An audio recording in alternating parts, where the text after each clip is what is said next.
introduction in a moment, but just so you know, Alicia, this is Chad Walls, who does a little bit of everything for us, particularly media and tech things, and Alicia Olatuja. And You're putting a filter on me right now, is basically what you're saying. oh, no. You're good to go.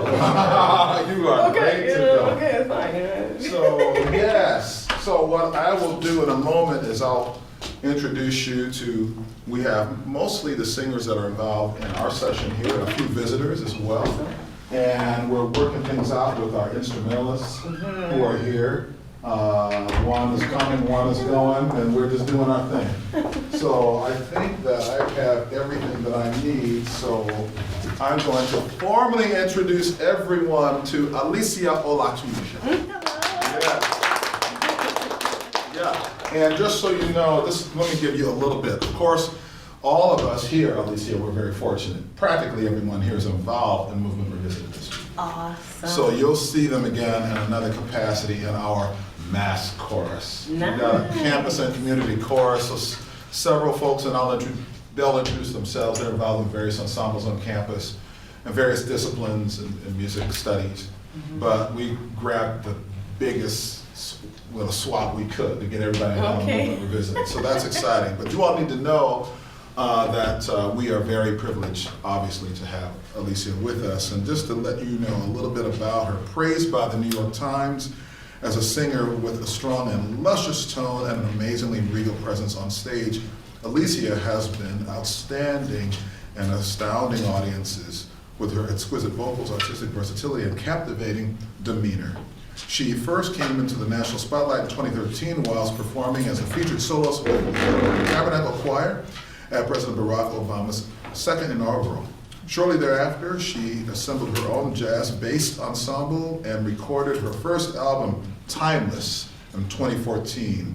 Now focusing on the rich contributions of a diverse selection of female composers, Alicia is set to release her sophomore album, Intuition, from the Minds of Women, recently released actually in 2019 on the Resilience Music Alliance label. The album celebrates the achievements of a long list of esteemed female composers while offering a musical perspective unique to Olatuja. She is joined by various artists in that particular project, and another one of my favorite artists, Britney Russell, as well. Wonderful singer whom you all need to get to know as well as Sade, Tracy Chapman, and others.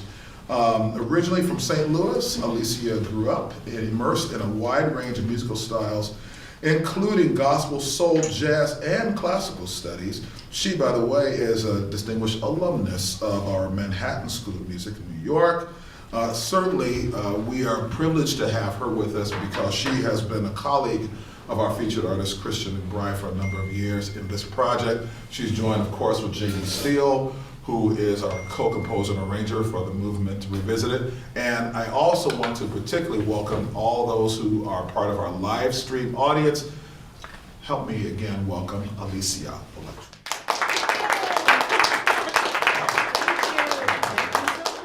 Is there a particular place I need to stand? Is this thing following me? Covering the whole room. The whole room. So it's like the government. Okay. All right, got it. All right, thanks. Okay. Once again, I'm Alicia Olatuja. I'm so glad to be here. And I just have a question. What are you guys doing right now? I'm currently getting my doctorate in jazz studies. Oh, I meant just right here. Oh. Like, I don't want to make you stand this whole workshop. That's so cruel, I feel. Do you want to, like, take a seat? Yeah, I feel bad. They can float. Yeah. Okay, I don't want to make you stand for an hour and a half. I mean, I like to do that kind of, but yeah. I was like, poor guy, he's gonna be like this. I know. He has to do this most of the time. So for a moment. Well, you know, not moving, you're gonna get a Charlie horse in your bicep. Okay. Okay. Sure. I want to be fair. Okay, cool. So yes, my name is Alicia Olatuja. I was born in, I'm just gonna give you a little background. That's not that one that he gave you. It's so weird when people read your bio because it's like, oh yeah, like you don't think about what, you just keep moving. Well, at least that's how I am. Like maybe I should look back more.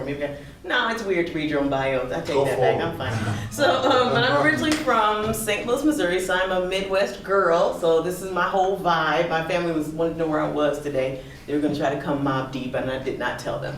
But I love you, fam, if you're watching.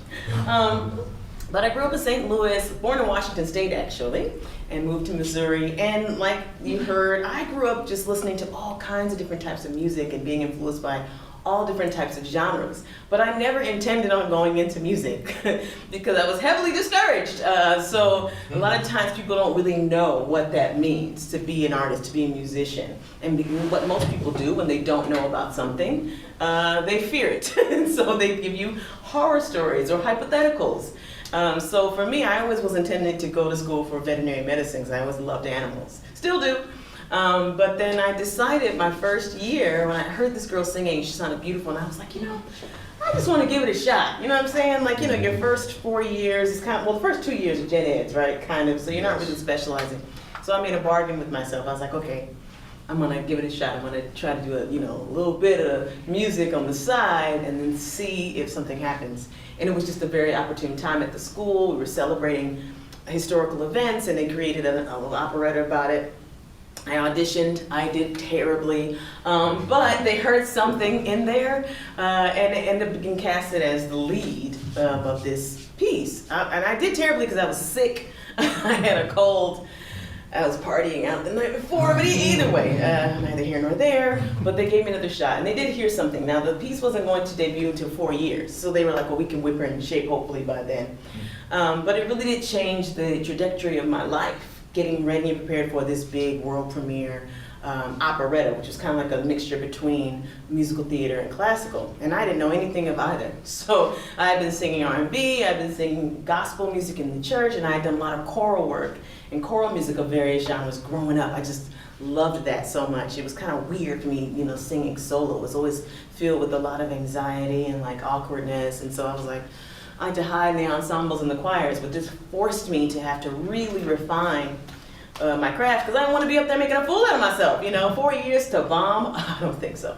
So pretty much I studied a lot, and I went off to summer programs, and then we did the world premiere. It was amazing, and then I was hired to do a professional debut at an opera house in Opera Memphis. So this is kind of how I got thrown deeper into the classical world, which was, once again, unintentional. I just really wanted to work my voice so that I didn't end up having a lot of vocal injuries like all of my friends. Like all of my friends, crazy. The group of people that I grew up with, they've all been on like American Idol and The Voice and Sunday Best. I mean, for some reason, all of us just grew up and really pursued it, but a lot of us fell off because of vocal injuries and things like that, or just the mind game required to do this thing.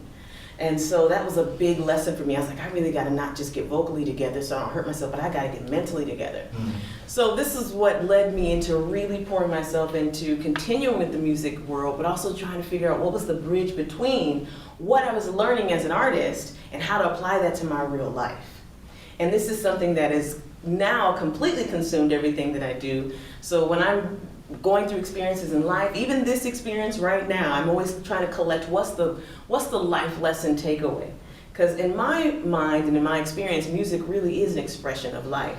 And when you're able to use that and really connect it, the two, you really start to pull out more in what you're learning. Instead of just the basics, just the notes, just the, you know, the memorization of the words, like all these things, they don't really hold the weight that they can have and the transformative power that they can have for your audience, but for yourself too, if you're just thinking in that linear way. So this is pretty much how we're gonna navigate through today's masterclass. And I even have a whole course that I teach as an online course, and it's an online program called Vocal Breakthrough Academy.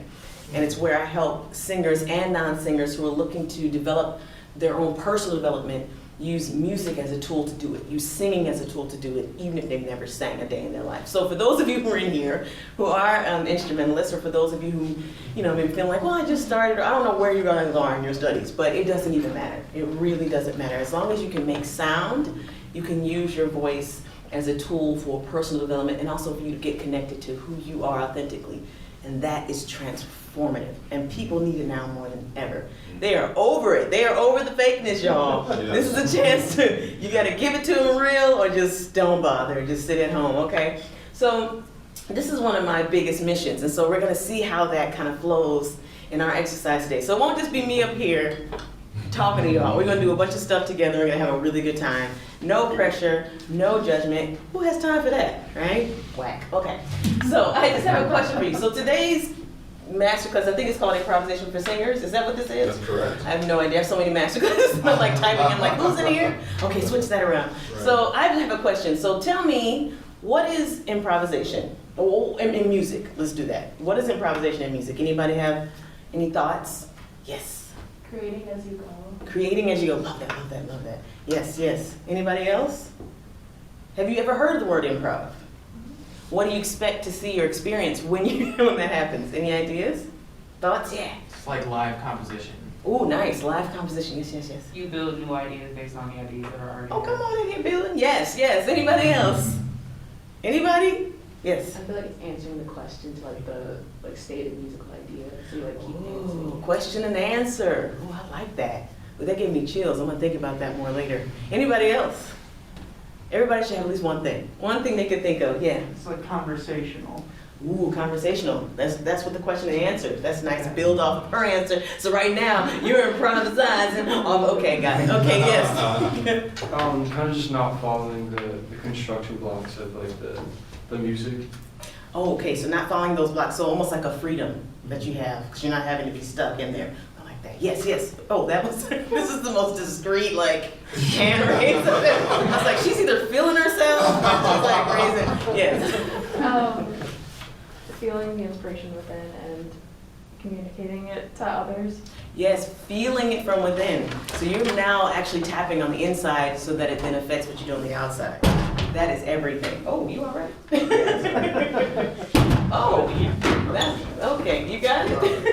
Is that your amp? Cause okay, I hope it is. Somebody's cringing in the background. Anybody else? What do you think of when you think about improvisation? Anybody? Yes. Like a deep history.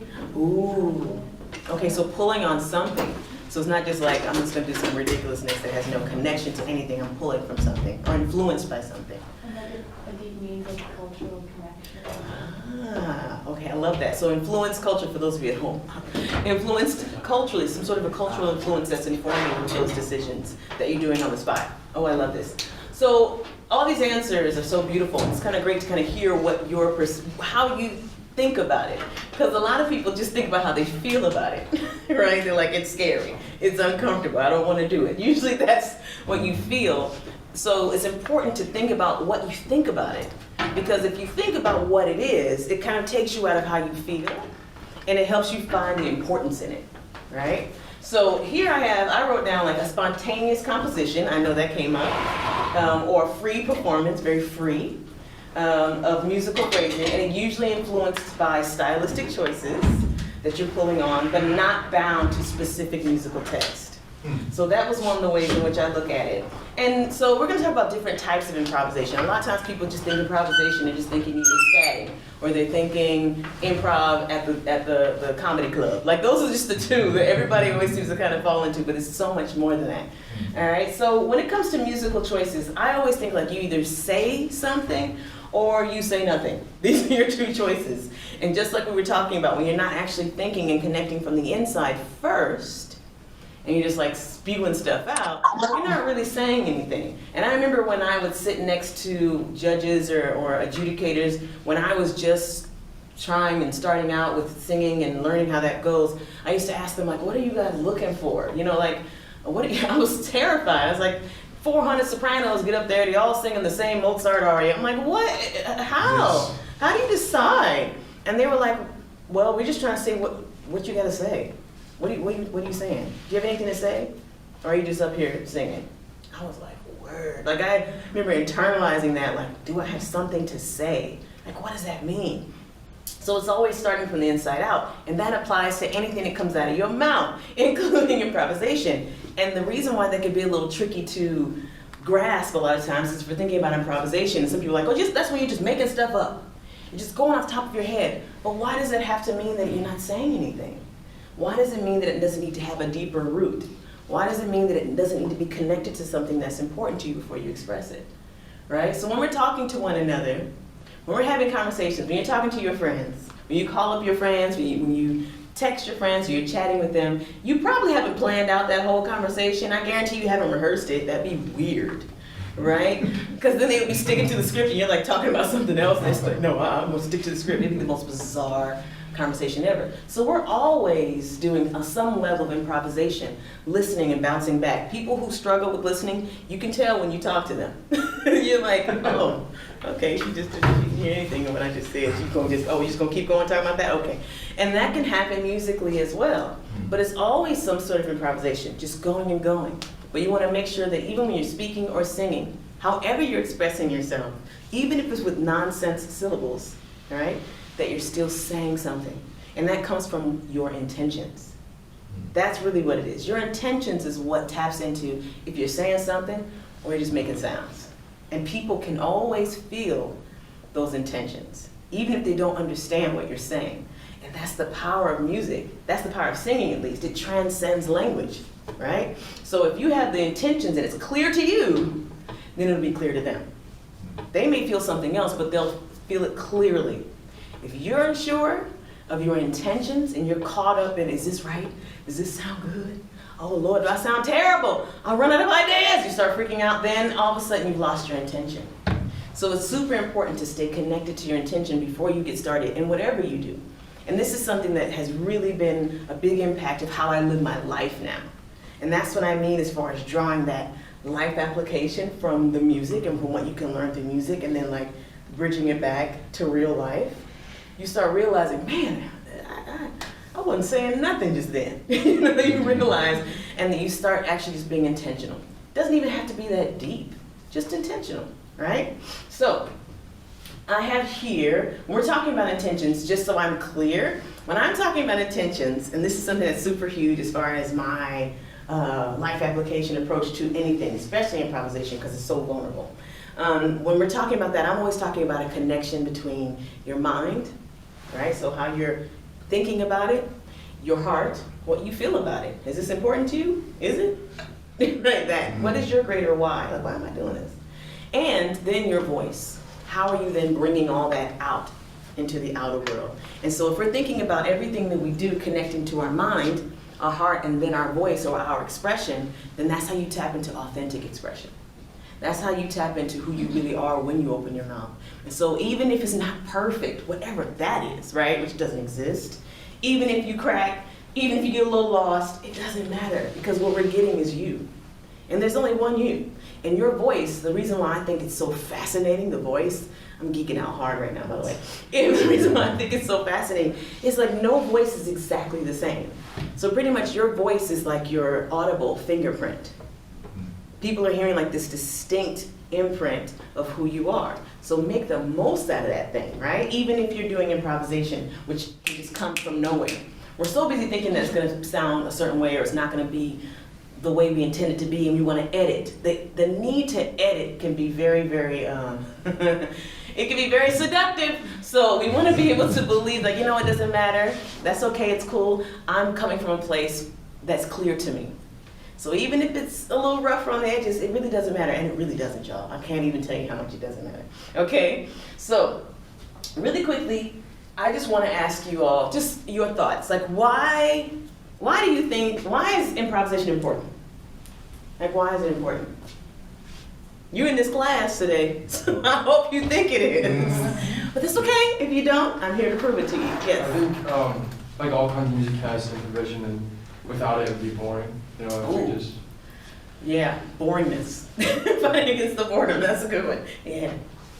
It keeps everything progressing, especially, you know, with their standards and like, these are all older songs and they're still around today for a reason and people have new ideas about them. Yeah, new ideas, because if it's just the same old ideas over and over again, you're back to boredom, right? Or just a carbon copy of what somebody else did. Yeah. I think with improvisation, you always feel something different every time you sing. So you need to mold that at every opportunity that you sing it, whether it's the same song over and over again or different. I love that. So if you're feeling something different, you're probably feeling something different than the other person who did it. And so you're tapping into your authentic experience. So that's, so you guys are jumping on this, you guys are killing it. Yes? I think I already mentioned this before, but like finding yourself and then like, testing your limits, seeing really what you can do. I love that. Testing your limits, which requires an incredible amount of bravery, by the way. Because it's like, what do you do when you find what that limit is? What does it usually happen? She's like, oh, okay, that's my limit. Oh, all right. It's usually something like that. And you're like, okay, back this way. So it's you gotta be pretty brave to do that. And I think if you think about, I want you to think about every answer people are giving and think about like the life lesson in that. Testing your limits in anything in life, in your relationships, in how you interact with the world, testing your limits of how you express your independence and your identity. There are limits that you might feel like, yeah, I'm gonna draw the line here because on the other side of this, I'm not ready for that yet. Maybe I need more experiences to really be able to dive into that. Or you realize, you know what, that's not me. That's not me, right? So all of these things really do tap into understanding who you are. This is what informs what comes out of us. Yes, I think I saw a hand. Did I? I could add one. Yes. How about just the energy, just to find out our authentic selves, just to get the realness The realness. out. Right. It's hard to find realness now, y'all. I'm telling you. In art and music and expression, it can be challenging because it's scary. Yeah. That's really what it is, because whenever you are tapping into the unknown, everybody's talking about new ideas, pulling from things you've never done before, building, tapping into oneself, that can be very terrifying. Some people don't want to know what's in there. They're like, no, just tell me who I am and I'll give it to you. I don't want to know. All of these things can be very scary, and this is what actually creates the feelings that we have around just being put up in front and creating on the spot. Now, a lot of us, depending on how we grew up, that was something that was expected of us very early on. So me growing up in the church as a kid, you were put on the spot all the time. You were just grabbed, hey, you get up here and sing, and you're like, and I was in front of a bunch of really, really shady kids. I mean, I don't understand how we could be so shady and so young. Like, just the shade. And I would be like, how? I gotta please these people? So I wasn't even thinking about what I thought. I wasn't even thinking about how I felt. I was thinking about surviving the gig. Like, that was pretty much it. And so a lot of times growing up, I just was thrown into having to sing a lot on the spot. And sometimes our parents would do that to you too. You'll be at the hairdresser just trying to get your wash and you blow out. They're like, go ahead and sing for a second. And you're like, oh God, you still got curlers in your head. But for me, way back in the day before I went natural, I used to have to, we would put chemicals on our hair. And you only got about a good 25-minute window before that thing starts first-degree burns on your scalp. And so I'd be like sizzling, trying to like sing something and make something up as a kid. It was just really frustrating. So, it's really important that we realize that our life experiences can actually help us get stronger with being able to be put on the spot. It doesn't always happen in school, okay? So we can create those opportunities anywhere. We don't have to wait till we're in the classroom. I think going live on like Instagram and Facebook is a really great opportunity to put yourself on the spot. Force yourself in a comfortable situation if you feel like you've been coasting a little bit, okay? So, this is really great what you guys are talking about because I didn't know who was in this room today. I never really know sometimes. So I want to talk about, I'm going to give you eight really cool important things that I think are what makes improvisation super important. And I remember this is improvisation as a musical concept, right? But also life application. I'm never actually speaking differently. I'm always speaking about both at the same time. So if it feels like you can't, one of them isn't checking in for you, then just switch the bridge and go to the other one, okay? So you can grasp whatever it is that you can use for you to help you remember, to help you apply, all right? So one, I believe improvisation reinforces listening. And I know some of you even said that. You was like, I think you were talking about the question and answer. You ever met people that when you ask them a question and they don't give you the answer at all? You'd be like, but I was saying, how long have you been broken up? And they're like, life is just. You're like, okay, all right, okay. Because what happens a lot of times is this, and I learned this in a type of it's not psychiatry, but it's almost like anti-psychiatry, where it's called social therapy. And it's like the backwards of actual therapy, where therapy says, the world is fine, you crazy, we gotta get you together and we're gonna make sure you get your tools so you can be able to function in this world better. Whereas social therapy says, the world is nuts, No wonder why you're having these issues. Let's help you better equipped so you can go back out into the world and make it better. Okay? So it's two different types of therapy. But one of the things that I heard about, and I was like, oh my God, that's like with music, is like, one of the ways you can tell someone's having a difficulty being able to be in a social present place in social therapy was when you ask them a question, they answer the question in their minds, then they guess what your next question is going to be, and they answer that. And it's the most frustrating thing. Now I'm telling you guys, you're going to notice this everywhere. It's going to start driving you crazy. Congratulations, you're welcome. It'll be so crazy. Like I will say, like, I'll give you an example. I'll use my husband as an example because why not? So I'll say to him like if, okay, let's just say I say to him, okay, did you feed the cat today? Okay, let's just say that's the question. Now, the answer is yes or no, right? And he'll say, I had a long day today. I'm like, what? Did you feed the cat today? I had 3 rehearsals. Sir, did you feed the, right? And then it starts to become like this agitated thing. But what I began to realize is, okay, he's hearing himself say no. Then he's hearing me say, why? You had all day. And then he's answering that question. So he's also answering it with the same enthusiasm as if I said to him, why? Because you had all day. So I'm like, hey babe, you feed the cat? I had 3 classes today. I'm like, oh wow, that was a lot, right? I'm exaggerating, my husband's amazing. Okay. But you get what I mean? This is what, and we do this all the time. We anticipate what someone is actually gonna do and respond to that instead of listening to what they have asked us and answering that. And allowing the person the freedom then to add on to that conversation. Does that make sense? This happens a lot in music. This happens a lot in improvisation. You would just be doing something and you're not really listening to what's happening, and so you'll try to anticipate what they'll do so that you can feel like you were able to be a step ahead instead of being spontaneous. And then it becomes, there's a disconnect. There's a musical disconnect. So we do this, we practice this type of disconnect all the time. And we think like when we're doing music it's gonna change overnight. No, you have to be aware and start practicing how to really listen and stay connected and reacting to exactly what's happening in the moment. And you don't need to be singing to do it. You could be strengthening this skill set all throughout the day. That's how people have what we call like quantum leaps in their growth and their ability. They find ways to practice in other ways than just the rudimentary practice. And this is something I had to do very quickly. Like I told you, they casted me for a role that I had no voice to do. So I had to get good fast. And I had no experience in classical music. I never sang anything. So I was trying to find other ways that I could figure out how to think a different way and unprogram basically things that were slowing me down. Okay? So this is one of the things I think is fascinating. Is this registering with you all? Does this make sense? Yes. Okay, cool. So the number 2, teaches you how to think ahead.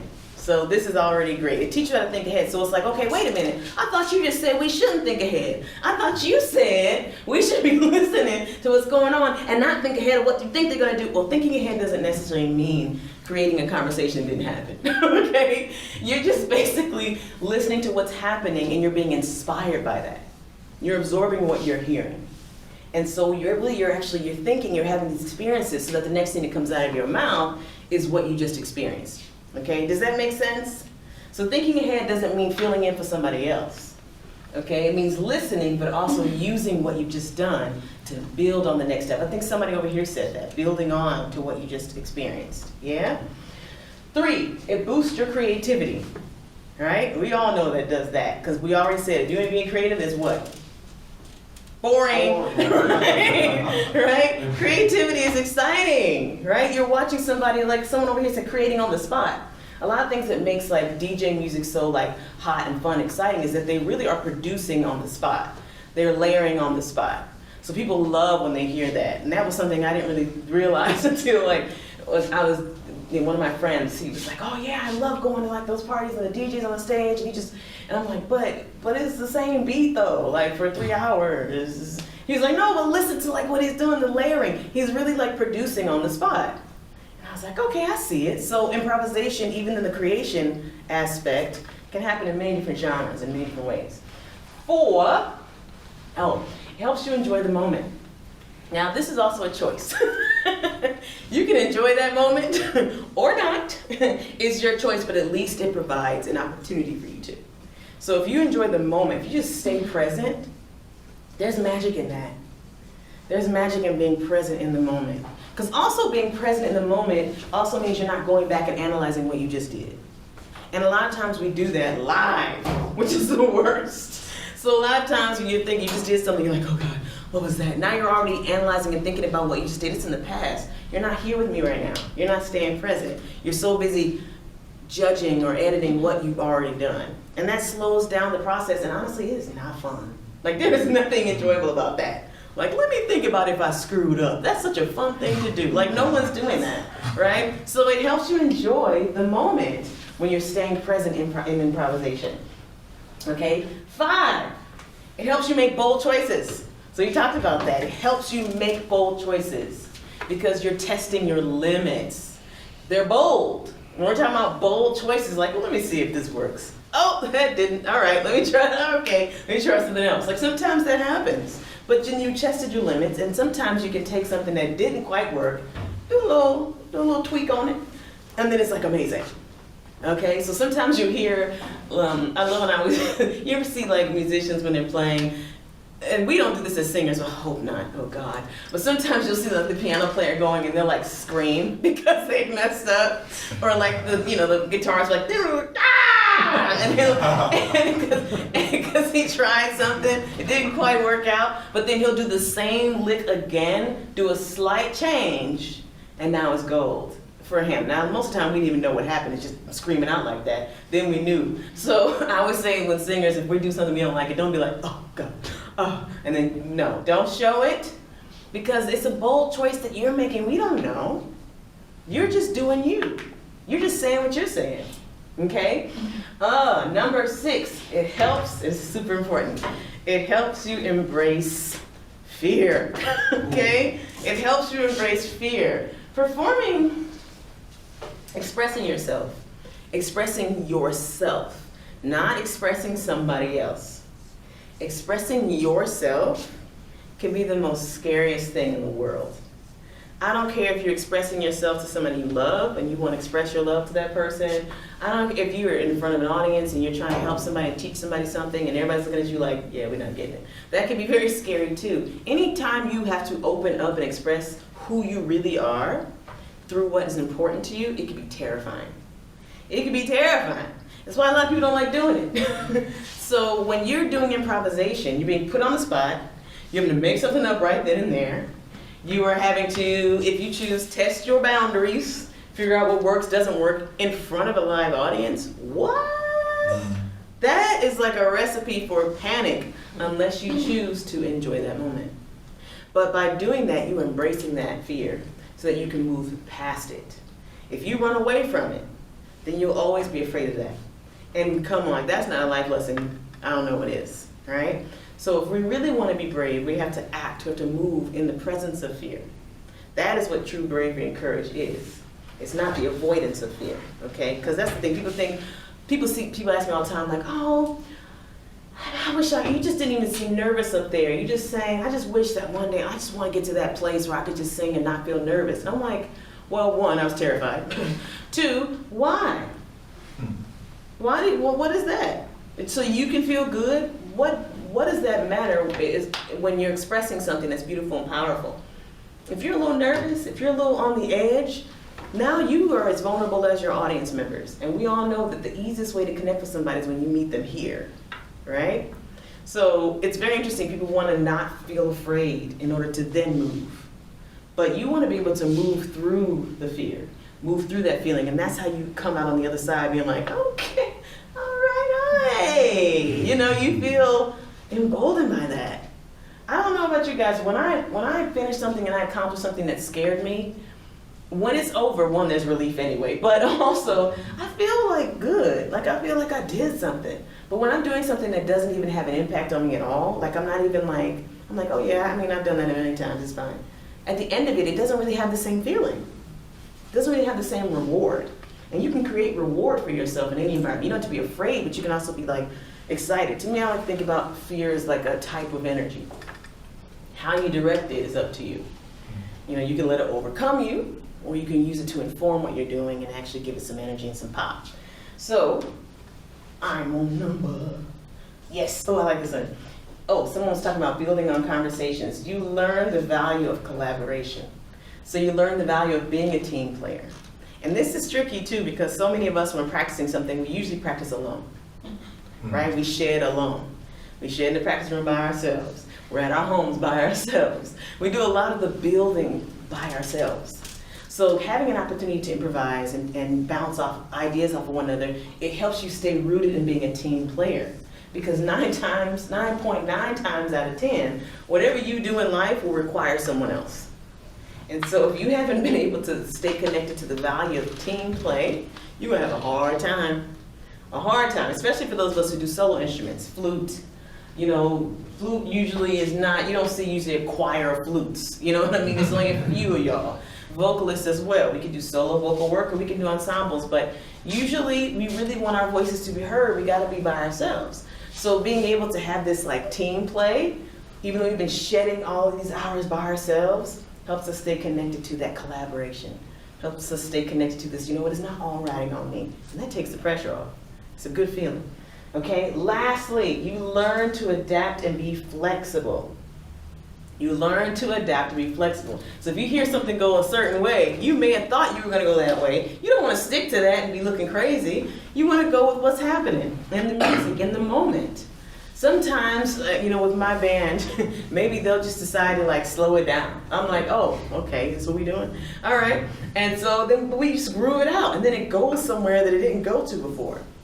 One time we were doing a song and they decided to change the groove completely to more like a shout type of groove, and I was like, oh, okay. And so then it changed how it was informing my decisions, just like you were saying, pulling from cultural influences. Okay, I was doing this, you know, bluesy thing, and now you guys decided to double time it on me like that. Okay. Then I switched it up and was giving a little bit more of a gospel feel to it. So, but if I was just like, no, I'm sticking to what I said, because I said what I said, and you're not moving, then it's not gonna have like that organic flow, okay? So it really helps you stay flexible. And you really wanna stay flexible, because you never know what's gonna happen. I remember doing a performance. Okay, I've had only a few crazy situations happen in the audience during my shows, and about 3 of them. 2 of them were in a church, and 1 of them was in a library. Like the 3 places you would never expect things to get rowdy. And I don't know what happened, but I was performing at this library, and the first 3 rows were like donors, like people who made it possible, and then it was like the rest were just the regular audience members who were just paying to come in that day. So I had my set list ready, and with my set list, I'm usually trying to tell a story. And so I was about to start this song, like this like tender vibe, like this emotional, passionate song. And all of a sudden, a fight broke out. A fight broke out, and it was between like a 75-year-old man and like a 25-year-old girl. And all of a sudden, I was like, oh, trying to be all in. Oh, I heard, no! And I was like, he was like, give it to me! Give it to me! She was like, you're crazy! And I was like, I was trying to stick to my plan. And then I was like, and people were starting like, oh, and I was like, it's okay. And some lady yells at me, no, it's not! And I was like, ma'am, like, what? And they start going. Apparently this woman, I don't know what her deal was, but she was recording the concert live on her iPad and was like editing it, but like editing it in playback mode too. So while I'm doing my show, you can hear me again from this girl's iPad in the audience. And the guy next to her was not having it. He was like, I paid good money for this. I was like, this is so ridiculous. And then I was like, okay, be flexible. I was like, all right, here we go. And I started a whole different vibe. And everybody was like, the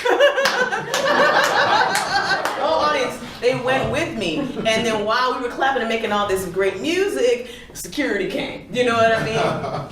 You got to be flexible because you never know what's going to happen when you're performing. You never know if the lights are going to go out. You never know if the light on you will go out. That has happened to me as well. Singing in the dark is weird, y'all. You never know if your microphone's gonna go out and you have to keep going. And I remember that was one of my first experiences when I was singing at like some talent show. I was like 12 or something like that, and it was my first time singing in front of all these people. And my mic went out, and I was like, oh, don't you cry. You get yourself together. And I like dropped the mic and kept singing. And everybody was like, woo! Never want to experience that again. But the point is, I had to remain flexible. But there are certain people who do not practice or even think about being flexible. And so when things go wrong on stage or in life, they cannot bend, and so they break. And that's when you see people, maybe they make a mistake and they, instead of throwing on the mic and singing, they throw on the mic and run off the stage, crying. And they didn't even make a mistake. It was just, situations that happened. So you always want to remain flexible, and improvisation forces you to do that. It forces you to keep doing that, even if it feels uncomfortable. It forces you to do it quickly too. Like, you ain't got all day, pivot! Like, it's that kind of thing, okay? So it's amazing how the mind can really absorb that, and it'll help you in anything, especially with music, okay? So, so with that being said, I'm going to, let's try something. So let's try this idea of like building, without even like saying anything. We're just gonna try it. So we're gonna start a story, and I wanna make sure, I wanna see how you guys pivot, okay? So I'm gonna start it, and then we're gonna go around, and you are going to add what happens, okay? All right, let me see. All right. Once upon a time, there were two little girls. And the two little girls loved jazz music, absolutely. The two little girls met another little girl who did not like jazz music. Then what happened? And then the two little girls who loved jazz music asked why the little girl, the other one who didn't hear it, why she didn't like jazz music. And the other little girl said, because jazz is stinky. Oh, yes.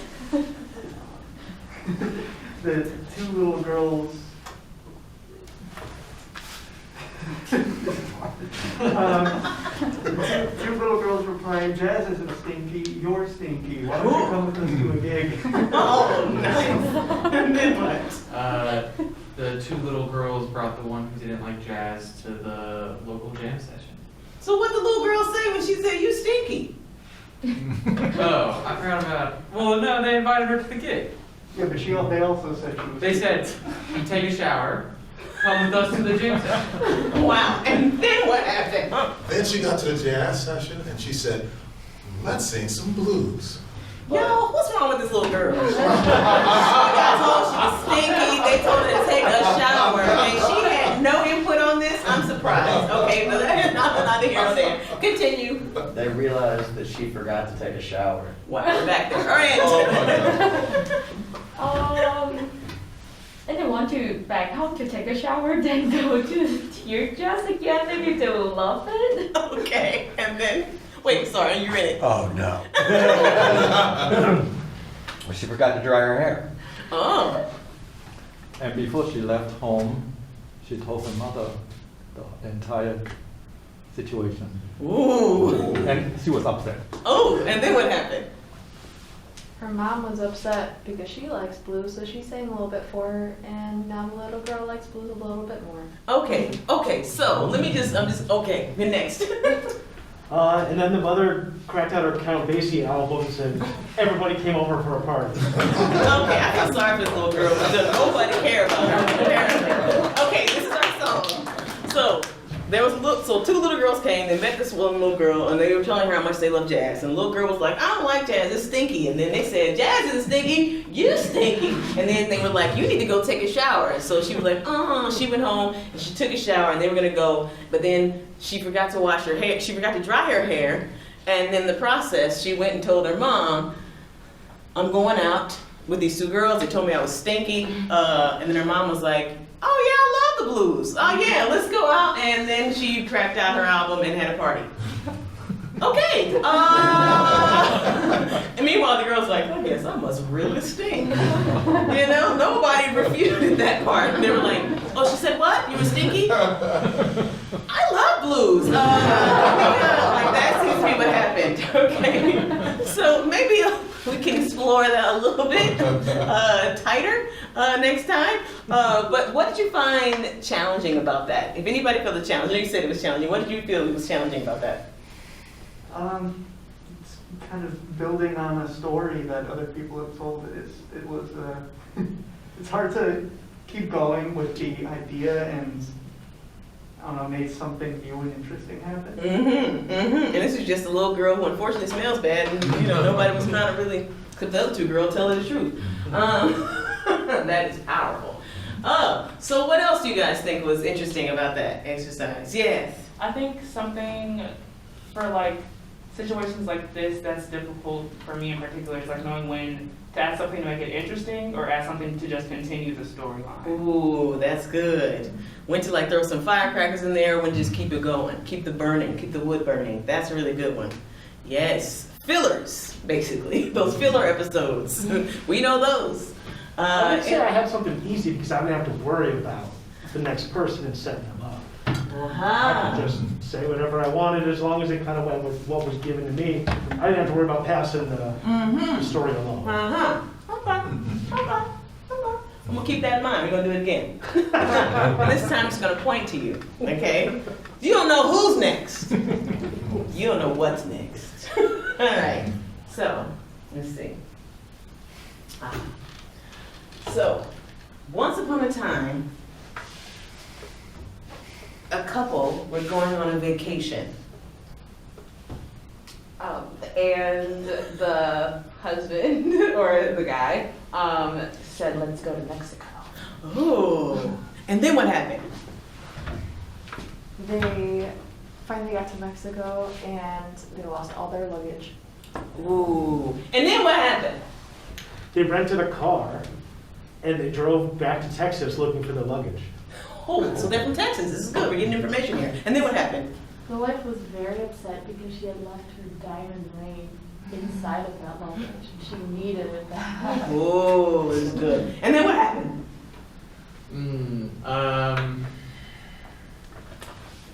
They find the luggage, but the diamond ring isn't there. And then what happened? Then the girlfriend calls the police and says there has been a crime. And then what happened? Well, in the meantime, this was an entirely planned thing by the husband. He had taken the ring and planned on reproposing. Oh! Like, see, that was the non-filler. And then what happened? Then he revealed the ring that he had all along. And then what happened? They went to Arby's. They went to Arby's and celebrated. Okay, all right. And then what happened? The wife said, I want a bigger ring. Oh, yes. And then what happened? But that didn't matter because they loved each other so much. Wait. She said she wanted a bigger ring, but that didn't matter to who? The guy. Because, okay, let's try it again. You didn't feed the cat, did you? She said she wanted a bigger ring, and it didn't matter to him. Well, we know it didn't matter to him with that old cheap bootleg ring he gave her. But, so let's try it. Where can that go? Where can this go?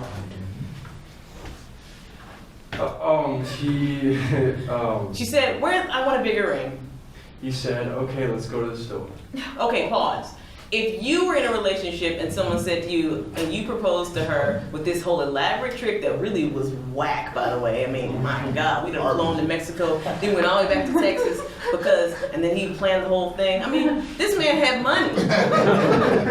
And then he gave this old janky ring. She's like, hold on. We flew to Mexico, drove to Texas, and this is the ring? So then she says, I want a bigger ring now. Now that I know that you got it like that. And then what happens? He pulls out the real ring. Oh! That is a huge diamond. Okay. Who hasn't gone yet? Oh yeah, the struggle bus. And then what happened? And then the cops came, actually, and arrested the guy for stealing the ring. And she was like, that's what you get for not getting me a bigger ring. Okay, wait, but he got her a bigger ring. It was just stolen. Oh. I thought she pulled out the bigger ring. No, he pulled out the bigger ring, right? Yeah. He was like, just kidding. Boom. And then the cops came and was like, sir, you're under arrest. Okay, we'll stop there. And then what happened? Then he said, see how much I did for you. I mean, Ooh. even go to the jail. Ooh. Did you go yet? Yeah. That's a good ending. You see what I do for you? Full of- Super love. She's like, get me out. Okay. This is excellent. That was a really good one. I like that story. That has some twists and turns. Okay, you're proud of that. I like it. I like it. And the thing is, just like when you're with it, you don't have to give a lot. You can just give a little bit of what you think would happen based on how you feel. And remember, when I asked him what would he do, his answer became more authentic, right? Because you're thinking a hypothetical. You're thinking, oh, okay, this is some crazy story that we're making up. Okay, then you think what would happen. When I asked you what you would do, you were pretty clear. You were like, give it a ring. Give her a bigger ring. Like that was like, you know, which makes sense, right? Somebody's like, what is this? Okay, just kidding. Like that would be what you would hope would happen if it was you, right? So this is important. We're telling these stories to tap into what we feel would happen, not what we think would happen, right? And it always makes the storyline flow a bit better. And it makes it more interesting and it just flows out of you. It's just easier, right? But it is so challenging, like what you were saying, or somebody over here, I think it was you. Somebody is creating this story and it almost seems like you're not a part of what just happened, right? They just did this thing and now you gotta take the ball and like make it happen, whereas it'd be so much easier if you were just starting from the beginning and telling the whole story yourself. You have full control over how the story is going. You can think in advance of the storyline and recite it. But what if you don't have that? And that's what it is about improvisation. You have to build this story based on what's happening in the moment.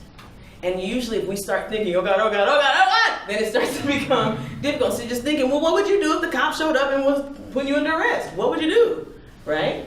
So it's really great to hear how, even though we've only done 2 rounds of this and 2 different stories, automatically this story is just more interesting because you all are already building in a different way, especially with this idea of filler stories. Keep the movie, keep it going, and being like, and then, right? Creating those pivots. And that's really challenging too. When that pivot happens, oh snap, this guy just said this, I really wasn't expecting the story to go there, and now it's my turn. Okay, it's that kind of feeling. Okay, so this is all that we're doing when we're doing improvisation of any sort. This is just verbal improvisation versus melodic. Okay, but if we had music, which we could, you would do the exact same thing. Okay, so this is really good. Oh, I like that. Yeah, give yourself a round of applause. Straight into that awkward experience. You guys did great though. I've heard it go really strange places. Like, wow. Okay. All right, that was violent. You know, like, and then she pulled out a knife and slit his throat. I'm like, oh God! And then what happened? Like that has happened as well. I'm like, y'all better don't marry that girl. All right, so I'm gonna teach you guys a really fun methodology that I created because I hated those feelings of not really knowing what to do and what's next. Now we're talking about different types of improvisation. So what we were doing right there was just storytelling improvisation. And you can do that, you know, with music that you're playing, music that you're singing, way in which you're writing, okay, a collaborative effort. You can do it all those ways. So that was kind of like we're doing with storytelling. And sometimes you can hear in music the choices that are happening and it'll sound exactly like where the story is going. So you'd have to take those stories and think about, okay, well, how would that translate musically? What would that sound like? You know, obviously it's like, and then the police came. You're not gonna be hearing like, like it's not gonna be the musical choice you would make. It would actually reflect the emotion that you feel, right? But you have to think about the story underneath. So right now we're gonna look at ad-libbing improvisation, okay? And this is a different type of improvisation than just storytelling because there's many ways in which you can do this, okay? Now, when I was singing in ensembles and in churches, more times than not, I've had to use this type of improvisation, even more so than scatting, even more so than storytelling. I've had to use this one, ad-libbing.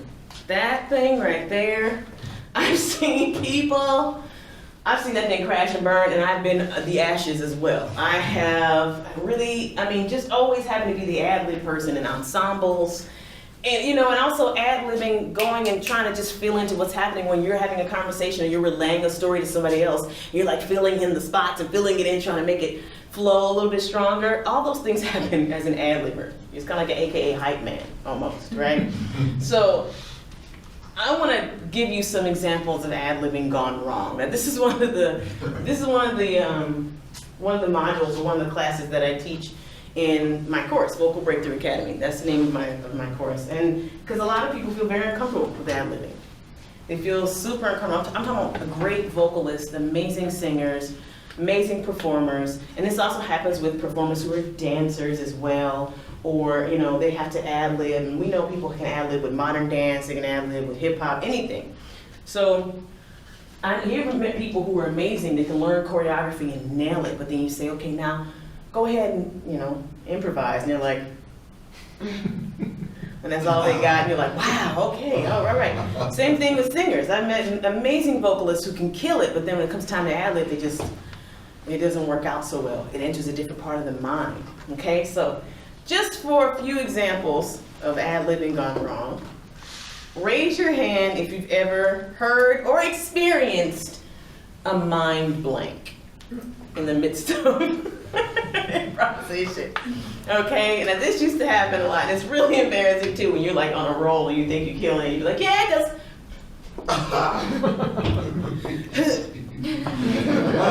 that's horrible.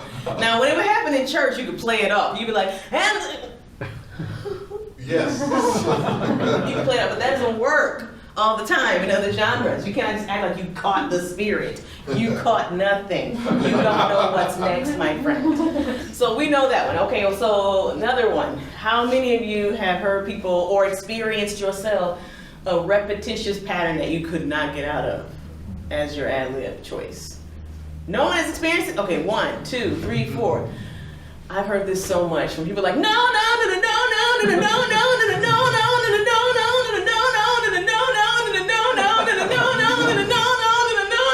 no, no, they're lost. They can't get out. They're in like ad-lib purgatory. It's just like a loop that just keeps going. They're like, I need to get out of here, but I can't. I don't know what to do next, and now I'm stuck. Does that make sense? And how many have seen that or experienced that themselves? Yeah, it's bad. Okay. And then, of course, there's I call it riff lunacy, or AKA vocal diarrhea. And that is when, in the vocal realm, we call it diarrhea, vocal diarrhea, but you've heard it too in instruments where it's like this riff that never ends. So it's like,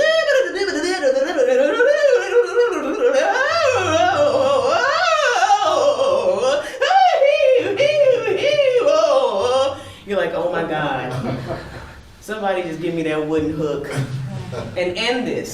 So sometimes you hear people who riff too much. They do too many riffs and runs, and you're like, I don't even know what song we're singing anymore. Or like, what word are you on? Like, where are we? It's like, right. And that's why the national anthem, people would screw up the lyrics, doing too much. Oh, say, and the rockets play, oh, land of the free. Like, what happened? You're doing too much, okay? All of these things are what happens when we don't really know quite any way to navigate the world of ad-libbing, listening to what's happening in the music, making good musical choices, making choices that really are a reflection of the teamwork that's happening on the stage. Because I'm telling you, if you're stuck in like an endless riff run, who are you listening to? Who are you talking to? And what are you talking about? They're all gone, right? And it's just like, ugh. Sometimes me and my sister used to make fun of like sax players we heard do that when we were kids, and they would always be like doing all this like body movement and gyrating and looking, and ain't nothing happening, nothing's happening. So this happens. I hate it when that happens. I have or like when people say like contradictory things. They be like, yeah, no, yeah, no, no, no, no, no, yeah, no. I'm like, which what is it? So it's like they're not connecting to what's happening. They're just trying to fill space, right? So what I came up with was a methodology called the VEED method. Okay, so that's VEED. Okay, you can go ahead taking notes. All right, give me your goals, but that's all right. So VEED method. Oh, he got the notes. He got the notes. Are y'all gonna remember this stuff? I was gonna take a picture. Oh, okay. Okay, that's good. Oh, are you gonna watch the video? Okay. That's the, okay, that's good, that's good, that's good. So the VEED method, so it's V-E-E-D. The V stands for variation. The E stands for elongation. Yeah. The other E stands for echo. And the D stands for descant. Okay? And this is the methodology that I'm telling you, it works, y'all. So if you ever get stuck, just go to this, okay? You need something sometimes just to get yourself going. And then once you start to have something that you can fall back on and create different versions of that, it's like your crayon box, right? If you don't even have your primary colors, you're gonna have a hard time coloring a picture, okay? You need at least a good red, you need a good blue, you need a green, maybe a yellow. I'm probably naming non-primary colors at this point. Do you know what I mean? Don't try to be that kid all the time. You know that one in the class that had like that choir stand of crayons? You know, they had colors like blueberry dream. You're like, what color is that? It's just blue, right? Yeah, aqua, turquoise, lavender. Man, get that purple crayon out, stop playing games, right? You don't need all those things. If you just have your primary colors, you can build on that, okay? So this is like your primary colors of ad-libbing types of improvisation, okay? So now I'm gonna do, we'll pick an easy song, all right? Because I don't know what everybody knows here, but everybody knows Mary Had a Little Lamb, correct? Okay, great. It takes the, right? Do you know Mary Had a Little Lamb? Her eyes are like, Mary Had a Little, so it goes, Mary had a little lamb. Oh, yeah. Little, whew. All right, I don't know what else to pick now. I usually, well, you know, but either way, so let's pick Mary Had a Little Lamb, and that way you can also do a playback without any infringement rights happening. So let's pick an easy song like that. We could do other songs too, but you can figure out other songs yourself. But let's just do that. So, for an example, with the variation, now this is your first attempt. Okay, so with variation, you are going to basically create a small change to a melody that you hear. All right, just a small change. You don't have to rewrite history. Okay, you're just doing a small change. You can do it in the beginning, you can do it in the middle, you can do it in the end. Okay, so I need one assistant to join me up here. Who's it gonna be? Okay. Join me, please. You can see this like being me. Yeah, see, it's awkward, isn't it? Yeah. All right, so let's give it a shot. So, like I said, it's just a small variation. So you're gonna sing the original. All right, so no worries. I'm gonna do the variation. She's like, thank God. Okay, so we can pick any key. Are you soprano, mezzo? What do you think? Mezzo. Oh, great. Mezzos unite. Okay. Let's do that. Mary had. That's good, right? We're good. We're good there. Okay, good. I have not sang all day, so. All right. My voice doesn't really get cranking until like 7 p.m. So until then, I am a man. Okay, so you're doing a small variation as an ad lib. Now this one's easy, so I might challenge you to do it yourself. But I'll do it first, then you can create whatever variation you want to do. Okay. So if I'm going, Mary had a little lamb, little lamb, little lamb. Everybody together. Mary had a little lamb, its fleece was white as snow. Boom, boom. Great. So we're all on the right page with the melody there? Okay. Man, don't get fancy yet. All right, so small variation. Mary had a little lamb, little lamb, little lamb. Mary had a... See how small that was? Not a big deal, right? So now I'm going to do the first half, you do the other half, and then create like a small variation somewhere. Small, no pressure. Okay. Mary had a little lamb, little lamb, little lamb. Mary had a little lamb whose fleece was white as snow. Yay! Right, she has to go, whoa, whoa, whoa. She has to do all that. it down, y'all. Keep it simple. Beautiful, right? No pressure. And also you're thinking, okay, let me just do a little something here. I'm almost done. No pressure, right? Yeah. So that's your variation, all right? Thank you, ma'am. Okay, now the variations can be as elaborate or not, but you really don't need to do a lot. And if you know that that's all you have to do to give a little ad-lib vibe, it takes the pressure off and it's like, I got that. That's my primary colors. I got a little purple in my pocket. All right, I got that. So keeping that in mind. All right, and we know the difference usually because stating the original is stating the plain version first. This is important also when you're setting up any melody or even telling any story, right? Setting up what the parameters are so that even if you do change one little note, it's like, oh, because you knew what the parameters were. So if you really want to show somebody, it's like if you're trying on an outfit. You want to show them option A, and then you're like, now we're going to put on the special high heels. And then you put the high heels and you're like, you're like, oh, because they knew originally it was just jeans, t-shirt, and tennis shoes. You just changed one thing, but because you allowed them to see the original, then now they can actually really appreciate just the small change, okay? So a lot of times when I'm singing a song or even working with students and they come out and they start singing a song and they're giving all they got for the first verse, I'm like, whoa, we got like 2 choruses, an outro, a modulation, we got all, and you're giving all this ornamentation. I don't know what the original is, so now I can't really celebrate your choices because I don't know what choices you made. So when you're starting out, just give them the basic parameters of what's going on, okay? Second one, elongation. Okay, now this one is really simple. It's actually elongation or contraction, but I say elongation, which is really you're taking the melody and you're just stretching it. Okay? So you're taking the melody and rhythmically this is usually what's happening. You're not really gonna mess with the melody too tough. You're just gonna stretch it out. So who's my guinea pig with me today? Who's my assistant? Yeah, yes. don't throw it on her again. She's like, I mean, I'll do it, but okay, great. Okay, let me think. Okay, so this is a rhythmic idea. Okay, so you're stretching out one word. So I'm going to give you an example. So, Mary had a little lamb. We're gonna hate this song right today. Little lamb, Mary had a little lamb. Hear that? Just a small, I just elongated the rhythm. I just stretched it a little bit. Okay? You can do that in many different ways. I did it in the most bootleg way possible, right? You wanna give it a shot? Yes. Here we go. I said I'm one. Are you a mezzo too? Yes.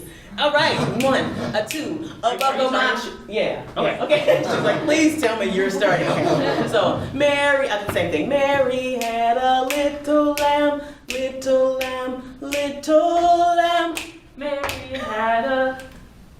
Can we do that again? Okay, yeah. Okay. Mary had a little lamb, little lamb, little lamb. Mary had a little lamb whose fleece was white as snow. Yeah! Okay. She's like, hold on, pause. I didn't know you were gonna do me like that. I have to come in on the 8th note. Okay, good. That's great. Excellent. So these are all small ideas, you see? So we're just practicing with the idea. If you practice with the idea over something simple first, and this is a great way to show you how to practice, okay? How you practice is super important, because how you practice can either build your morale or discourage you.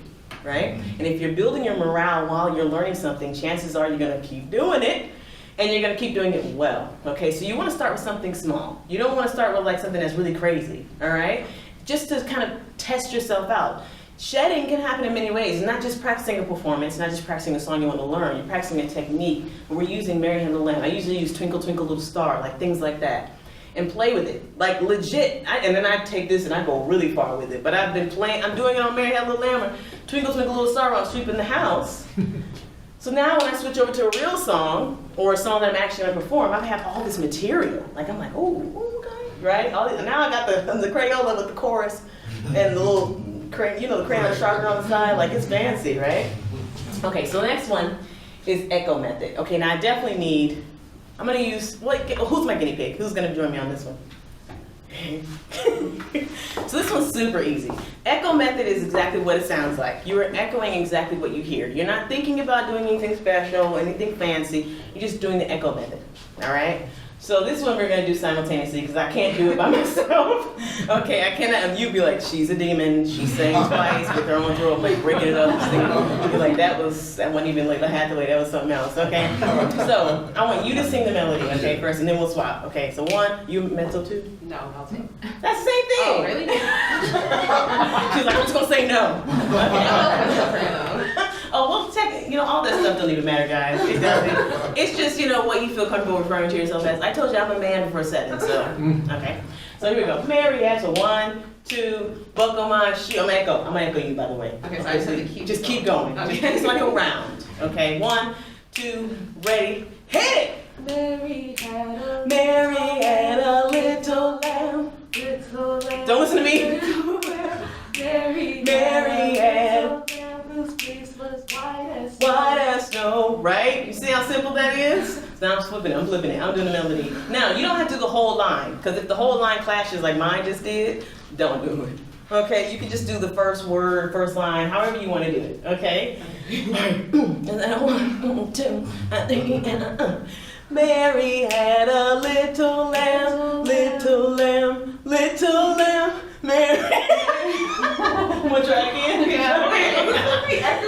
Echo whatever you want to echo. You don't have to just do like a solid round, anything, but it's just echo. It doesn't have to be long. You can do Mary, Mary had. Sit out, you know what I mean? But we'll see, let's try it again. But it can be tricky, right? Yeah. Okay, 1. Come on. Mary had a little lamb, little lamb, little lamb. Mary had a little lamb, his fleece was white as snow. There you go. That's only legit. Yes, ma'am. All right, now this one is like one of the, I wouldn't say this is the easiest one, but maybe it is. Okay, so let's try this. Who's my next one? Come on, get it, pigs. Yes! Woo! Get a guy up in here. All right, this is great. So the next one is called descant. And this is where you just take a long note and you stretch that thing. It's only bad if you just stretch a terrible note. You'd be like, then you're like, oh. All right, so now I'm gonna do the example first. All right, so you're gonna sing the melody, just regular. Do you wanna keep that key? What is it? Are you okay to go Mary had, or you wanna go Mary had? Can we move it down? I told you I was a man. Move it down. You wanna go down? Or like move it down so I can sing it. Okay, how's this? What are you, tenor? Like a baritone. Baritone? Okay, Mary had a little, okay, there you go. Oh wait, I'm sorry. I was excited. I was way in. Did y'all see that? Nothing was happening. It was all in here. Wow, y'all saw me in my. Wow. Okay. Strike that from the record. All right. Mary has. Is that what we decided? Yeah. Okay. 1, 2, ready, hit it. Mary had a little lamb, little lamb, little lamb. Mary had a little lamb whose fleece was white as snow. You see how that works? Yes. It's just one long stretch. People love those, by the way. Just so you know. The audience is like, I knew what was gonna happen! Like if they can predict what you're gonna do, they love that. Holding on a note makes them feel like they're part of the prediction. I know it sounds crazy, but it really is. All right, so now you're gonna do it. Okay. So you can do it anywhere. You can do it at the very top if you want, wherever you want to do it. Okay. A 1, a 2, a ready, here we go. Mary had a little lamb, little lamb, little lamb. Mary had a little lamb, his fleece was white as snow. Okay, we're gonna make it easier for you. I want you to pick one. Okay. Just one. Okay, this is like you don't have to think at all. Just pick one that you feel will work over the whole line. This is key. Like I said, you want this like a random note, like, right? Okay. I said a 1, a 2, already here I go. Mary had a little lamb, little lamb, little lamb. Mary had a little lamb, his fleece was white as snow. Yeah! Exactly. He's like, I was working too hard. Right? Thank you, sir. Okay, so these are really, this is such a great framework. Believe me, this will save you in a pinch, and it really, really comes in handy when you're recording as well, because then you can do all of them. So if you do, oh Lord, all right, come back up. So yeah, you. So we go back to the key that works for both of us. All right. So what is it? I want to do a really good one. Hold on. Oh, it's fine. Whatever. Okay. So let's do. I'm gonna try to do all of them. Okay. This might not work, y'all. But at least you know what I'm trying to do. Okay. All right. Yes. So I don't know if I'll go in the order, but I'm gonna try because sometimes it will work better. Okay, yeah. Well, you know what? How about this? I'm going to do it, and then you have to tell me what you heard. Okay? See if you're paying attention. So let's try it. Does that key still work, Marianne? Okay. One, I'm going to do is just hold down whatever you do, even if I completely botch this, okay? 1, 2,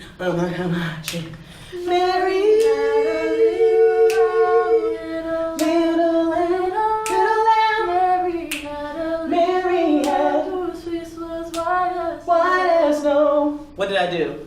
Did you know the orders? Did you know which order I did it in? Y'all was just listening. You was like, y'all wouldn't even like follow along. Okay, can we try again? I was struggling. You sound beautiful, by the way. All of y'all sound good. Did you guys pick up which ones I did? The order? I think you started with descant. Great. Yes. Then what I do? Echo? Probably. And then what did I do? Elongation. Good. Elongation was a variation, but it was a elongation that had a variation on the end of it. Yes. And then the last one was a echo. Yes. Yes. So you can mix and match them, and you can do this whether you're singing by yourself or not.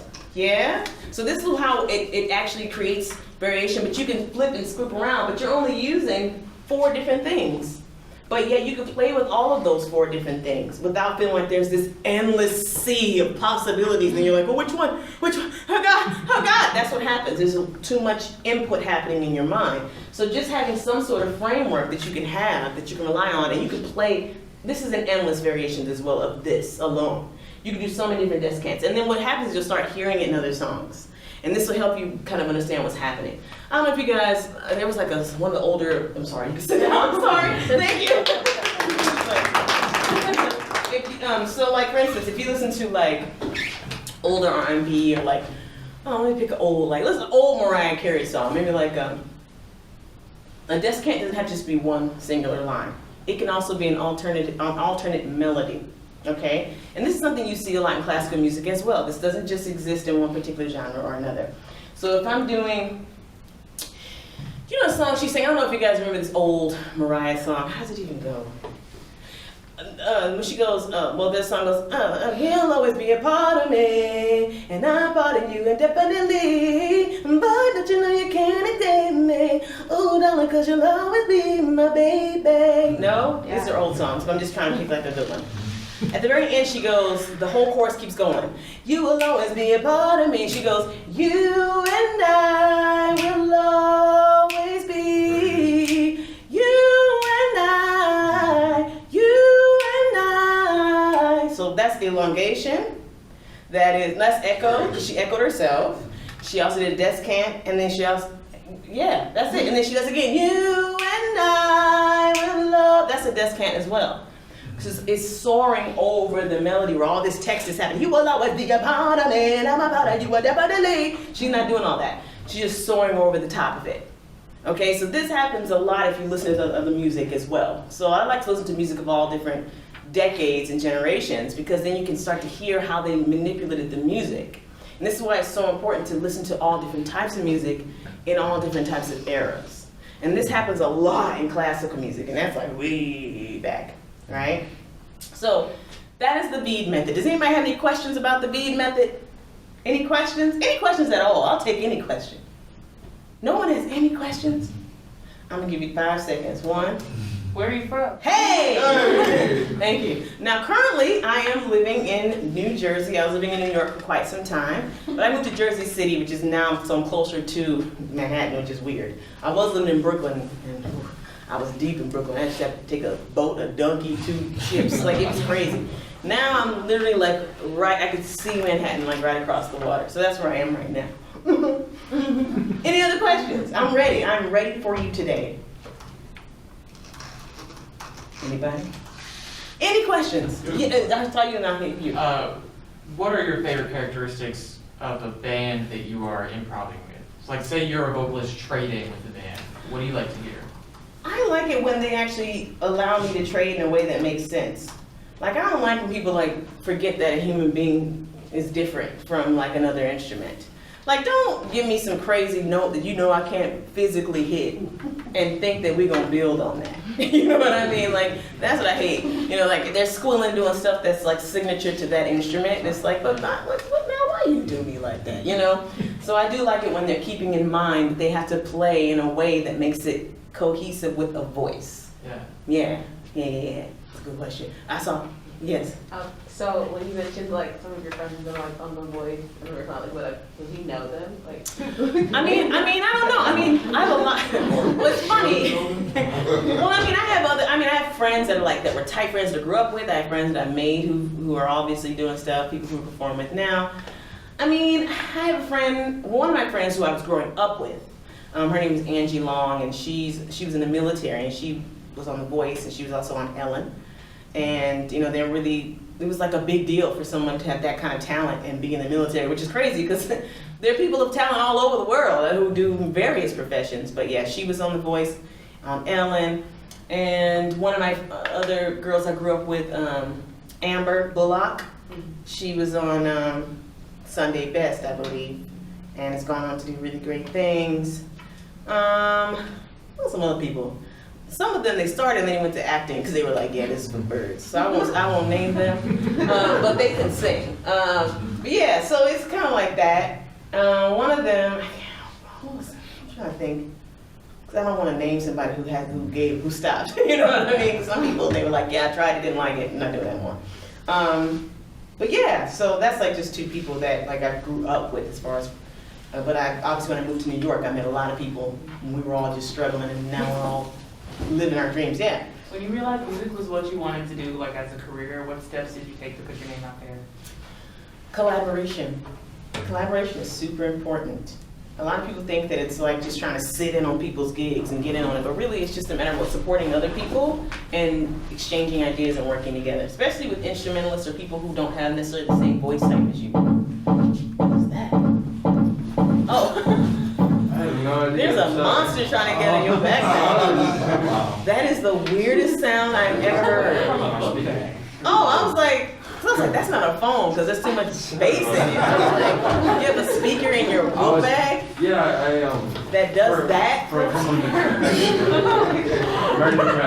That was like some Harry Potter stuff. I thought like a genie was gonna come out. Oh my God, that was crazy. Okay, yes, anybody have any other questions? Yes. When collaborating with like another singer, like if you're like trading off kind of what Kobe was talking about, but with another vocalist, like what are ways, like practices that you use for that? Well, I want to do one if we have enough time. I was going to say perhaps we've done about another, I'd say 10 to 15. Oh, we got this, y'all. I thought we were wrapping it now. I was like, we're a minute over. Anybody got any questions? Just kind of stretch. We're gonna do an exercise that's fun, but like I said, I use the most basic version, so it gives you freedom to create a different variation and build on that exercise example. But one of the things I like to do is that we have a series of chords, and then we just continue to do different things. So, who likes to play piano in here? We have a band. What? Who? We got a trio already. Who likes to play piano is the question. That's right. We have a band. That was the answer. Who? Mitch. You? I saw some timid hands. If you give me a strong hand, then I know it's you. You gave me a stronger hand, and then you gave me a weak hand. What is this? I like playing piano. Okay, do you play it well? No. Oh, okay, I get it. So that makes sense. I've been playing piano for 10 years, but I do not play it. Okay, that makes sense. So the strong hand was like, I love it, but the curve of your fingers was like, I'm not good at it. Yes. Okay, all right. Who can give me a straight-fingered, strong hand? Would you give us chords? Okay, let me just because I can't get it straight. Okay. She's I mean, I'm not good. I'm totally this hand. Like, but that's fine. I pay you for that. So let's just say I would use like a really small like chord progression. So, okay, this is gonna be bad. All right, so if I'm doing, this is very bootleg, but I'm just saying, so me and my friends, we would sit down on the piano, and then we would just trade, instead of like trading, like, you could do scatting if you want, but to me it's like, you want to leave room. So if you're gonna do scatting, I would keep some sort of repetitive loop, because if you're doing some sort of easy repetitive loop, you can build off of what each other is doing instead of doing it over too many different changes. Because what somebody does of one chord, and you change the chord, and they never even sing the same chord you sang, they can't, they're gonna do something totally different, right? But you wanna be building off of what each other's doing. So if you do like something super easy, okay? If you're going like, I don't know, I don't feel like making a fool out of myself today. You wanna try? All right, give me like like a normal like major chord with like an add 9 or a 2. Okay, so give it to me like in a 4. So we're gonna do 4 4s. So I want you to just give me like 1, 2, 3, 4. Here we go. So no, Stacey, give me just. See, he all fancy. Yeah, see, he all fancy. He all fancy. No, so give me the same chord for 4 beats, another chord for 4 beats, another chord for another. Got it. Okay.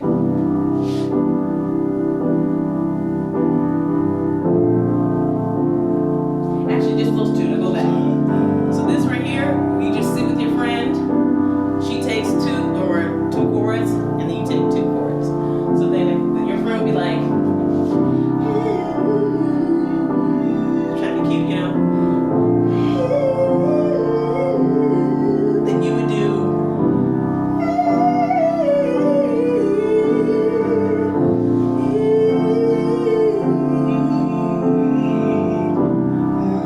She sings this line and she sounds great, and you say, dang, I got to try something to make her look bad, and then you do something great, right? So that's what I would do.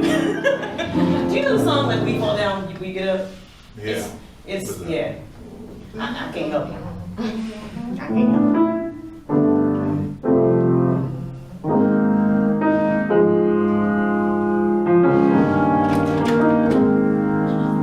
Just the chorus. If you go, no, see, you know all these other versions of the song. See, this is what happens. This is the anthologies right here. So if it goes like the chorus, sometimes it goes like, we fall down, but we get up. We fall down, but we then to get up. Yeah, we fall down, but we get up. Yeah, we fall down, but we get up. I remember doing that with like a friend of mine, and I remember we just kept going those chords over and over and over and over and over again. Depending on who your friend is, depending on what you like to do, y'all are so ready to play. Well, we gotta. Y'all ready to get out and ready to play. Fine, leave. Who needs you? I'm just kidding. Thank you so much for being here. Bye, guys. Okay, so that's the one thing you can do. So when you just literally, but keep it simple so it gives you guys room to really explore. If you do a bunch of stuff, then you may be tapping into you guys' understanding of chords, the studies that you different, like if you're playing with somebody who was like a classical singer versus like a jazz singer, then you have a different vocabulary of understanding. So if you pick very simple chords, because classical singers, I mean, I did gospel, have a master's in classical singing, and then did jazz. Like, what am I doing? You know, I'm all over the place. So, but you want to make sure that it's something that leaves room for you guys to actually build off each other. And I've done this many times with different friends, and it gets so fun. And also, if you're with somebody who actually plays, really plays, then they can also take those simple chords and reharm them. So now they're doing reharmonizations, they're changing the figure bass, they're doing different things, and because you guys have gone back and forth over and over again on these easy chords, you hear something change slightly different, you're like, oh great, new material. You see how that works? So that's really what I do, and I've done this with many people, and it actually stretches you and starts to make you feel really comfortable singing in front of your peers. And this is another challenge. Singing, for me, singing in front of a room of strangers is so much easier than singing in front of my friends. It has always been that way. Now, I don't know if I care so much, but it's still, yeah. Yeah, I've done enough mental work to be able to get through it now. It's totally mental. It has nothing to do with your vocal ability. So that is one really great exercise that I recommend all of you do no matter what instrument you play. And have fun. That's fun, right? You could just, because it's not a big deal. Okay, so I want to do something. So you guys, you said that you all are singing or performing in Christian's Yeah. show tour or Sunday. So there's one of the songs called "Rumble in the Jungle." Rumble in the jungle. Okay, that's right. It's funny. There were so many people who were in that original. So we recorded that like 10 years ago, and then it took like a long time to get it out because there's all this like red tape and stuff. But we performed it even before then.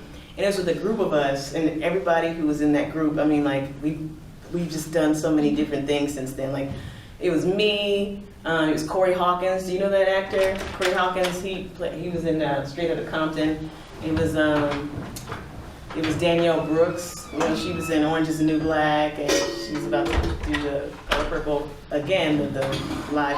So it's like funny, that whole group of us, we were all just trying to figure out what we were doing a while ago. So, we're gonna do that, but we're gonna do you guys remember the part of that song that goes, ooh, ooh, that part? Ooh. Okay, so we're gonna just do that first bit. We're just gonna do that first bit. So let's just say, I'll sing it so you know what I'm talking about. Ooh, ooh, that's it. We're just gonna do that. Ooh, ooh. So let's do that. 1, 2, ready, everybody. Ooh, ooh. And then just do that again. Ooh, ooh. Good. Okay, great. Everybody get up. Ain't gonna make me be the only one standing. What are you doing? What? How dare you? You need this. Who's your teacher? Larry. Who? Larry Gray. Can you tell Larry? Can he just be like a few minutes late? I really want you in on this. Okay. He does. You're gonna like. He's a bass instructor. He's gonna understand this week. Okay. He's like, okay, come on. So we're making a circle. Getting it like a circle shape. Everyone's like, what does that look like? Okay, circle. Everybody. I do not say. You don't have to. I'm glad I wanted to. You don't have to. This is just improv. And like I said, if you have a voice to make noise, you can do anything you want. Anything you want. So if you like, I don't sing, then just give it all you got with like a long, straight spoken. I love how Ray just got behind that mask. I heard Reggie. Precious. Okay, so now we're just gonna introduce ourselves. I don't know who you all are or your names, okay? So you're just gonna introduce, you're gonna say your name. But everybody's gonna keep the oohs going. So everybody, and I'll do it first, obviously, I'm not gonna leave you hanging. So 1, 2, all the oohs, and ooh, ooh. Same thing. Ooh, ooh. Can we clap? Ooh, ooh.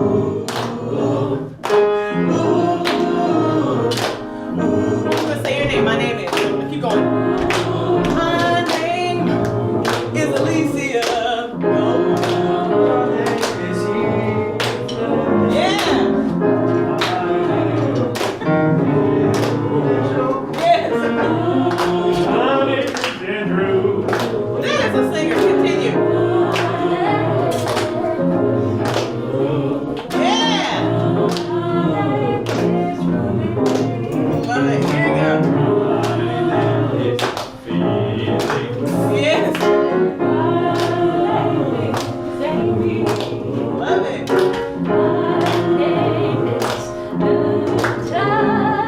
Yes. Yes. My name is DC. Good. Not gonna do it with some more conviction. Y'all like, oh God. That's it. And you can choose whatever you want. You know the lyrics. Or do you not? Right? That's very easy. You know the lyrics. So there's some sort of foundation, right? And this is more like in the, gospel kind of vibe. So that's the information that you're pulling from, right? And then just do what you want. There is no wrong. There's no wrong. You just gotta let it go, whatever it is. And I want you just to have fun. Now, if you hear something you like, if somebody does something, encourage them. So how I am, if somebody sings something, I'm like, yeah, woo, yeah. You gotta give it. You gotta get back into your oohs, okay? So encourage one another, because I know it feels good. You like singing something, everybody's like, keep going. So you gotta pump each other up, okay? So 1, 2, 3, 4. You were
if you're listening, you will big each other up. If you're focusing on singing the right notes and clapping in time, you're not. All right? Listen to each other. First of all, everybody's giving me a lot of good stuff right now. So, big each other up, okay? However you want to do that. All right? 1, 2, buckle my shoe.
How to fully represent themselves from the inside out. So you want to encourage each other in that process. You're encouraging their bravery.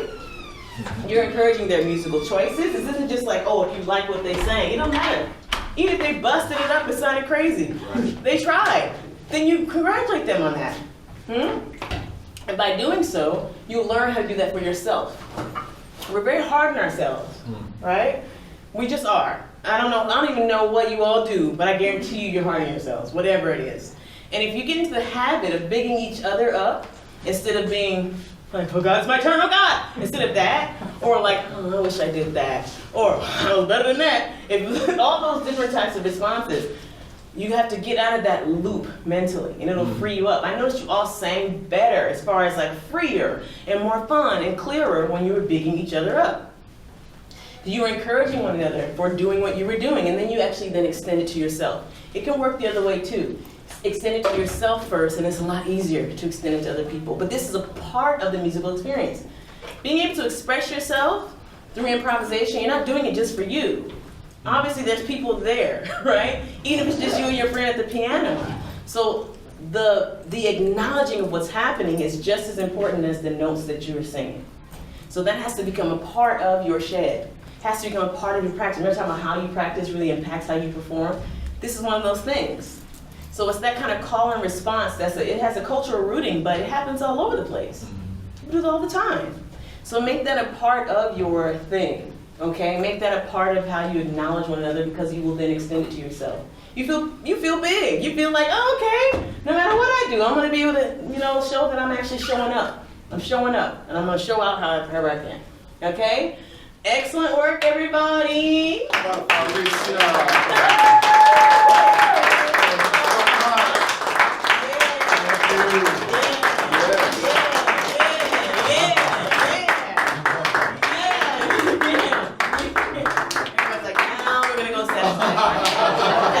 All right, excellent work, everybody. I don't know how much time you have left, but that's what I got for you all today. Thank you. I'm gonna go take a nap.